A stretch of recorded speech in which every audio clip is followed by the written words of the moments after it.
দয়া করলেন না বাবা, আমার বাবাটা মারলে, আমার বাবা তো দোষ করছে, তোমরা বাড়ি খুলেন না কে?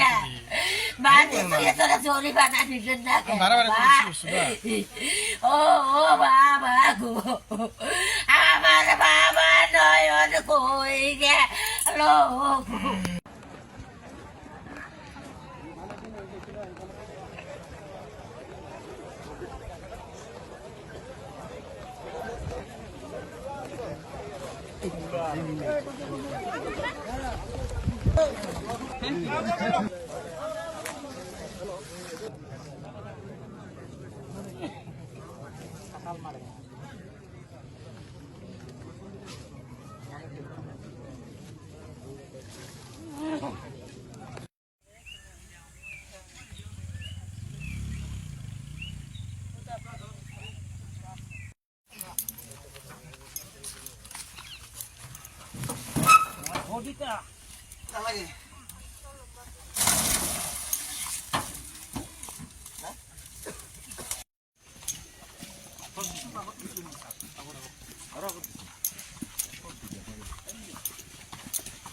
এখনো নহয়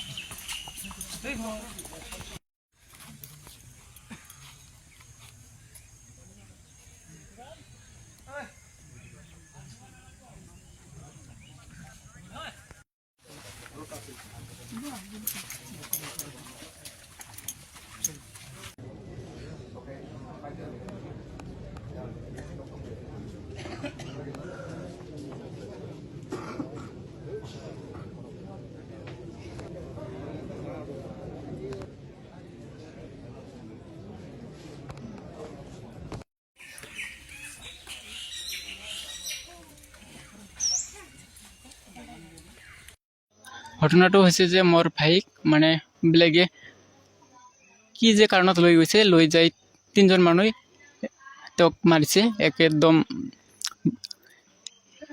মাৰ্ডাৰ কৰি পেলাইছে। পিছত আমি সোমবাৰে 1 তাৰিখ আছে, কাৰণ তেওঁলোকে গোপনভাৱে ৰাখিছে আৰু এনেকুৱা কৰিছে যে মানুহজনক মাৰি হাল মাৰিছে, হাল মৰাৰ পিছত আৰু কবি কাঢ়িছে আৰু ঘৰৰ আৰু পেটত মাৰিছে, মাৰাৰ পিছত ইয়াত এটা মাৰিছে খুকৰি দিয়া আৰু চিকিৰিছে কাৰণত গালত মাৰিছে। ঘৰৰ ওচৰৰ মানুহ বোলে পেটত মাৰাৰ লগে লগে মানে শব্দ পাইছে যে চিকিৰিছে, খুব জোৰে জোৰে চিকিৰিছে, সেই কাৰণত গালত মাৰিছে যে চিকিৰিব আৰু হাতৰ 4টা আঙুলি কাটি দিছে। পাছত বহুত যোগাযোগ কৰাৰ পিছত আজি পুতি ৰাখিছিল। মোৰ একদম ঘৰৰ ওচৰতে বগুলামাৰী গাঁৱৰ নয়ন বৰ্মন, পিতৃ লালমোহন বৰ্মন, তাক মানে যোৱা সোমবাৰৰ পৰা তেওঁ নিৰুদ্দেশ হৈ আছিল। পৰিয়ালৰ পৰা মিচিং কেছ দিয়া হৈছিল। খবৰ পোৱা মতে আমি নাচনগুটি গাঁৱৰ 2 নম্বৰ নাচনগুটি গাঁৱৰ নয়াপাৰা নামৰ জেগাৰ তাৰ মানে একেশ্বৰ বৰ্মন নামৰ ল'ৰা এজনে তাক মানে হত্যা কৰি তাৰ ঘৰৰ পদূলিত মানে একদম পুতি ৰাখিছিল। পিছত মানে আৰক্ষীয়ে তদন্ত কৰাৰ পিছত এইটো ওলাই পৰিল যে তেওঁ স্বীকাৰ কৰিল যে হয় নিজে হত্যা কৰিছে। হত্যা কৰি একদম বেয়াকৈ হত্যা কৰিছে, একদম পেটত চুৰি ভুকাই দিছিল, পেটত আৰু হাত চাত কাটিছে, ভৰি কাটিছে, এনেকৈ বেয়া কৰি মাৰি তাৰ ঘৰৰ পিছফালে মানে পুতি ৰাখিছিল। পৰৱৰ্তী সময়ত মানে আজি আৰক্ষীয়ে তদন্ত কৰি উদ্ধাৰ কৰে মৃতদেহটো। ঘটনাৰ বিৱৰণী মতে মানে তাৰ লগত কিবা হয়তো ভিতৰুৱা কিবা আছিল, হয়তো বেলেগ কিবা মানে ঘটনা থাকিব পাৰে, কিন্তু আমি নাজানো। মানে ল'ৰাজন খুব অমায়িক ল'ৰা আছিল, নয়ন বৰ্মন ল'ৰাজন।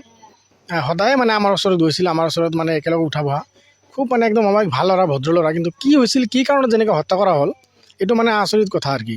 গতিকে আমি মানে বয়সটো হ'ব 26-27 বছৰমান হ'ব, একদম উদীয়ামান ল'ৰা, যুৱ ল'ৰা। তাৰ পৰীক্ষাও আছিল আজি, কিবা পৰীক্ষা মানে ডিগ্ৰী পৰীক্ষাও আছিল আজি।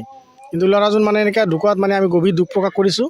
আৰু যিকেইজন মানে এই হত্যাকাণ্ডৰ লগত জড়িত, এই যি মানে ষড়যন্ত্ৰকাৰী, সকলোকে যেন মানে কঠোৰৰ পৰা কঠোৰ শাস্তি দিয়া হয়, এইখিনি আমি প্ৰশাসনৰ ওচৰত দাবী জনাইছোঁ।